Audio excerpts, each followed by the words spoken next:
여러분 안녕하십니까? 가짜뉴스 시간입니다. 오늘 전한 내용 중 일부는 허구일 수 있습니다.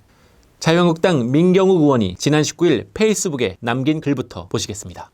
사진 두 장이 있는데요. 위 사진은 북한 김정은 위원장의 고모부였죠. 장성택 국방위원회 부위원장이 재판을 받는 모습입니다. 아시는 것처럼 장성택은 무자비한 고문에 이어 처형당했고 그의 시신은 찾을 수도 없는 상황입니다. 아래 사진은 독일 나치 사진으로 보이는데요. 인류 역사상 최악의 사건으로 기억되는 홀로코스트는 당시 유대인 수십만 명이 유독가스의 목숨을 잃었습니다. 그리고 공포스러운 두 사진 밑에는 이런 문구가 적혀 있습니다. 공수처에 대한 설명이네요. 문재인 정권이 만들려는 공수처는 수사권, 기소권, 독점, 무소불위 사정기관이고 좌파 법폐화로 가득 찰 정치 보복기관이다. 한마디로 공포 수사처다. 여러분 어떻습니까? 검찰 개혁과 맞물려 공수처 설치에 대한 찬반 여론이 있는 것 충분히 이해합니다. 하지만 공수처를 마치 공산당이나 나치 전범과도 같은 잔인무도한 기관처럼 소개하는 저 포스터가 현역 제1야당의 국회의원이 게재했다는 것 사실이 놀랐습니다. 지랄하고 자빠졌네.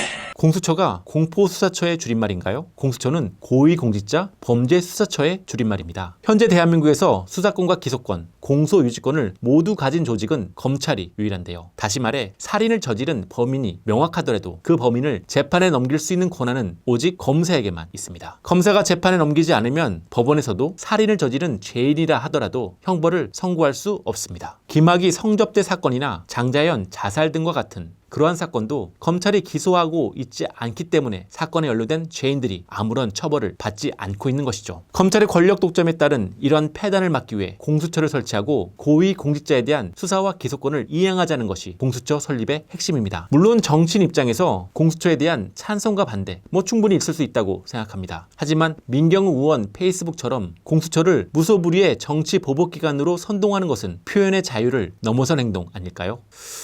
아무래도 민의원은 본인이 누구보다 뛰어나다고 생각하기 때문에 넘치는 자신감으로 그러한 극단적인 게시물을 올렸는지도 모릅니다. 민의원의 자신감 확인해 볼까요? 지금 KBS 시청률 네. 관심하잖아요. 예, 9% 일주일이 9%대가 나간 적이 있었다고 그러는데 제가 했던 3년 동안은 평균이 20%였습니다. 19.9%였으니까 20%고 제일 높았을 때는 30%가 넘었었습니다. 시청자분들한테 인사를 드렸을 때 대부분의 시청자 여러분들이 이렇게 말씀하셨다고 합니다. 민경욱 앵커는 잘은 모르지만 분명히 실력이 있고 공부를 열심히 하고 노력을 하는 사람일 것이다. 뭔 개소리야!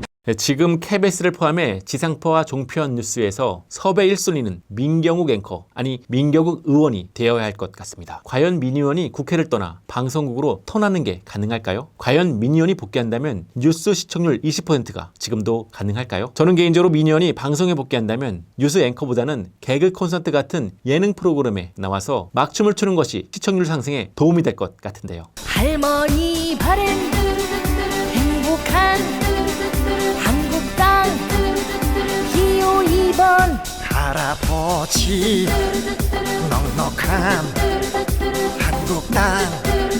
여러분 어떻습니까? 민의원 춤 정말 잘 추지 않나요? 네, 오늘 가짜뉴스는 여기까지입니다. 진짜보다 더 진짜 같은 가짜뉴스는 매주 월요일과 목요일 업로드됩니다. 구독과 좋아요 부탁드립니다. 여러분 고맙습니다. 우리가 민의원 섭외하자. 시청률 20%. 얼마를 부를까?